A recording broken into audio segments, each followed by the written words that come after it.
quruxdu waa qadiyadaha la isugu maandhaafka badan yahay carre adag. caalamkan aynu joogno gobolba gobol wuu ka dhaqan duwan yahay. dhaqanka iyo diinta ay bulsha haysato ayaa jaangooya dhinaca ay wax ka arkaan. sida ay quruxda u arkaan ayaana ugu horraysa waxyaabaha dhaqanka iyo diinta bulsho ay door weyn ka ciyaaraan. waxaa la arkaa dad jarjaraya qaybo muhiim ah oo jidhkooda ka mid ah sida sanka, dhagaha iyo wejiga, sidaana quruxda u arka. waxaa kale oo la arkaa bulshooyin qaawanaanta iyo hulla'aantu ay xarrago u tahay iyo kuwa ka soo hor jeeda. haddaba daawadayaal, waxaynu moogan u safri doonnaa jamhuuriyadda dadka ee China, halkaasi oo muddo 10 sano ah uu ka jiray dhaqan aad u argagax badan.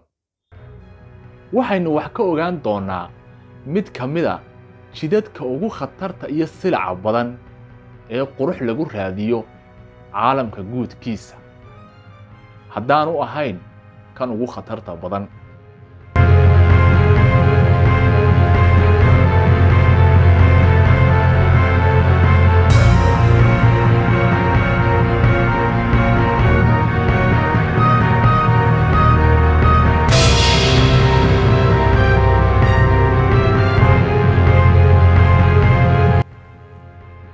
haweenka ku dhaqan waddankan dadkiisu 1 bilyan kor u dhaafay ayaa qarniyo badan dhibana u ahaa in cagtooda dhexda laga jabiyo sannadaha ugu horreeya ee cimriga noloshooda.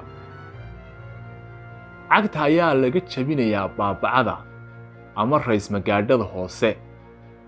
lafta uu Alle u sanceeyey in lagu socdo ayaa gebi ahaanba kor loo soo xoodaya, iyadoo loo yeelayo muuqaal aan ka fogayn ka qoobka fardaha. waalidka ayaa dhaqankan ku fuliya hablahooda marka ay jiraan 3 ilaa 12 sano. waxay maraan dhibaato qofkii soo maray uunu ka sheekayn karo.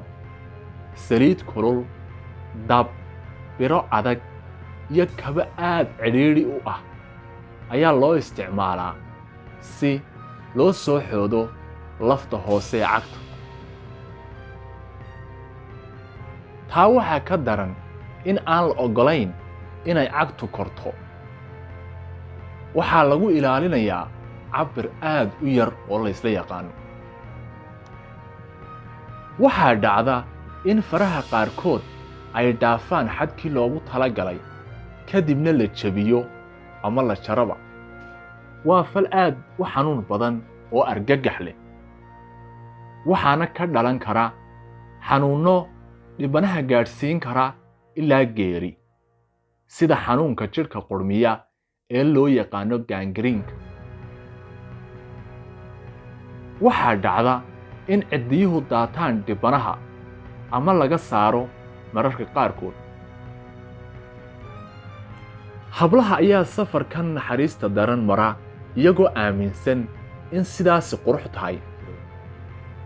hablaha cagahan leh ayaa loo arkaa qaar soo jiidasho leh, halka hablaha aan sidan samaynin ayna guur heli jirin qarniyo badan. waalidka ayaa hablaha ku qaraaci jiray inay cagahooda qalloociyaan si ay u yeeshaan mustaqbal fiican, u helaan nin wanaagsan, yarad badanna looga bixiyo. dhaqankan ayaa soo bilowday qarnigii 10aad, markaasi oo gabadh qoobka ciyaarka caan ku ahayd oo la odhan jiray yawyaan ay cagaheeda qalloocisay. kadibna uu ka helay boqor loogu yeedhi jiray Lu Yu oo gobol ka mida China ka talin jiray sannadihii u dhaxaysay 961 ilaa 975. intaa kadibna hablihii oo dhan ayaa kaga dayday, ilaa markii dambe ay noqotay lama huraan aanay gabadhna gafi karin. markii la gaadhay qarnigii 19aad hablaha China oo dhan ayaa cagahoodu wada qallooceen. cilmi baarayaasha isku hawla inay dhaqankan wax ka ogaadaan ayaa ku kala aragti duwan sababaha sahlay in dhaqankani helo soo dhaweyn ilaa xadka gaadhsiisan.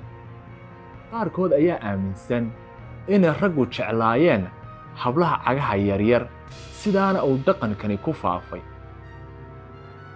kuwa kale ayaa sheega in la aaminsanaa in gabadha cagaha qalloocisa ay dhal badnaan doonto.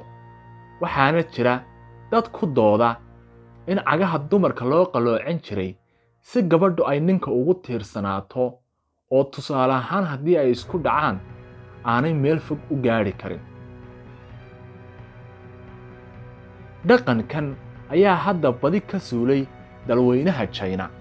dadka ugu badan ee la arko iyagoo cagahoodu qalloocaan ayaana ah dadka waaweyn ee wax ka soo gaadhay dhaqankan oo wali jira.